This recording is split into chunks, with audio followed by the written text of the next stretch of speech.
안녕하세요. 본 동영상은 에너지 융복합 전문 핵심 연구 지원 센터에서 포토리소그라피 공정에 대해서 교육을 하는 내용입니다. 초보자용으로 구성을 했습니다. 저는 전남대학교에서 연구교수로 있는 노호균이라고 합니다. 흔히 말하는 반도체 제조 공정은 크게 8대 공정이라고 이야기합니다. 웨이퍼 제조, 산화 공정, 포토리소그라피 공정, 식각 공정, 증착 공정, 금속 배선 공정, EDS 공정, 그리고 마지막으로 패키지 공정이 그것입니다. 이런 반도체 8대 공정처럼 포토리소그라피 공정도 8가지 공정으로 이야기를 해보겠습니다. 웨이퍼 클리닝, PR 코팅, 소프트 베이킹, 노광, PEB, 디벨롭, 하드 베이킹, 마지막으로 인스펙션 공정입니다. 각 공정에 대해 간단히 브리핑을 해보자면 웨이퍼 클리닝의 경우 클린룸 외부에서 들어왔기 때문에 표면이 오염되어 있는 것으로 간주합니다. 눈으로 보기에 깨끗해 보일 수 있는데 미세한 먼지들이 있을 수 있기 때문입니다. 클리닝이 완료된 깨끗한 웨이퍼에 PR을 코팅하고 소프트 베이킹을 시행합니다. PR이 묻어나오지 않을 정도로 단단해지면 패턴 마스크를 이용해서 얼라이너 장비로 노광합니다. 그리고 PEB 공정을 이어서 진행합니다. PEB가 끝나면 디벨롭을 진행을 해서 패턴만을 남겨놓고 이어서 하드 베이킹을 진행합니다. 하드 베이킹까지 마무리되면 패턴이 잘 형성되었는지 인스펙션 단계에서 확인합니다. 그럼 다음 페이지에서 보다 세부적으로 알아보겠습니다. 먼저 웨이퍼 클리닝 공정입니다. 웨이퍼 클리닝 공정의 경우에는 크게 유기세정, 산세정, 그리고 기타로 나누어지는데 유기세정 같은 경우에는 보통 아세톤, 그리고 알코올, 그리고 DI 워터 순으로 클리닝을 진행하게 됩니다. 아세톤이 유기물질들을 녹여내고 알코올류는 아세톤을 지워냅니다. 아세톤도 반도체 공정에서 불순물이 될 수 있기 때문에 아세톤을 지워내야 하는데 아세톤은 물에 녹지 않기 때문에 알코올로 지워냅니다. 이러한 알코올도 DI로 지워냅니다. 알코올류는 여러분들도 잘 아시겠지만 물로 지울 수 있기 때문에 마지막에 DI 워터로 클리닝을 진행합니다. 그리고 산세정 같은 경우에는 우리들이 먼지라고 하면은 보통 유기성 먼지만을 먼지다라고 생각할 수 있는데 사실 공기 중에는 유기성 먼지보다 금속성 먼지가 더 많습니다. 저기 사막 같은 곳에서 날아온 금속성 먼지가 더 많게 되는데 이러한 금속성 먼지를 없애기 위해서 산세정, 염산, 황산, 질산, 불산 같은 여러 산을 이용해서 클리닝을 수행하게 됩니다. 그리고 드라이 클리닝 같은 경우에는 이제 플라즈마 클리닝이나 아니면 물리적인 N2 스프레이 등이 있습니다. 그리고 흔치 않지만 이제 스팀 클리닝도 진행하기도 합니다. 다음은 스핀 코팅입니다. 스핀 코팅은 원리가 간단합니다. 회전자 위에 웨이퍼를 올려놓고 그 위에 PDR을 뿌리고 회전시키면 웨이퍼의 표면 에너지와 PR의 점성 그리고 RPM 속도에 의해서 PR이 코팅이 되게 되고 그 두께가 결정이 됩니다. 당연히 PR의 점성이 높을수록 PR 패턴의 두께는 높아질 것이고 RPM 속도가 빠르면 빠를수록 PR의 두께는 낮아질 겁니다.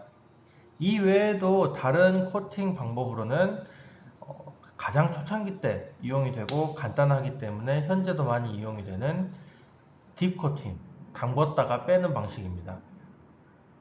딥 코팅이 있고 블레이드 코팅, 여러분들 흔히 빵에 버터 바를 때 하는 형태처럼 칼날을 이용해서 패턴을 밀어주는, 용액을 밀어주면서 코팅을 하는 방식입니다. 세 번째로는 스프레이 코팅입니다. 회전을 시켜주면서 한쪽에서 스프레이로 코팅액을 쏴주는 방식입니다.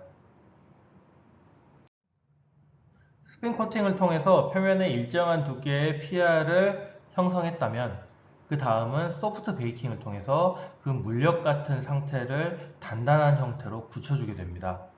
물엿 같은 상태에서 바로 다음 공정이 진행이 되면 끈적끈적하기 때문에 다음 장비나 이런 게 오염이 될 수 있습니다. 그래서 완전히 굳혀주지는 않지만 약간 젤리 같은 형태까지 굳혀줘서 묻어나오지 않게 그렇게 만들어주게 됩니다. 핸들링이 편해지게 되는 것이죠. 이 다음에도 계속 베이킹 공정이 나올 텐데 베이킹 공정은 어떤 한 공정이 진행이 되었다면 항상 그 다음에 수반되는 공정입니다. 베이킹을 해 줌으로써 접착력이나 어떤 다른 부가적인 효과를 얻을 수 있기 때문에 항상 어떤 공정이 진행된 다음에는 바로 베이킹이 이어지게 된다 라고 이해를 하시면 될 것 같습니다.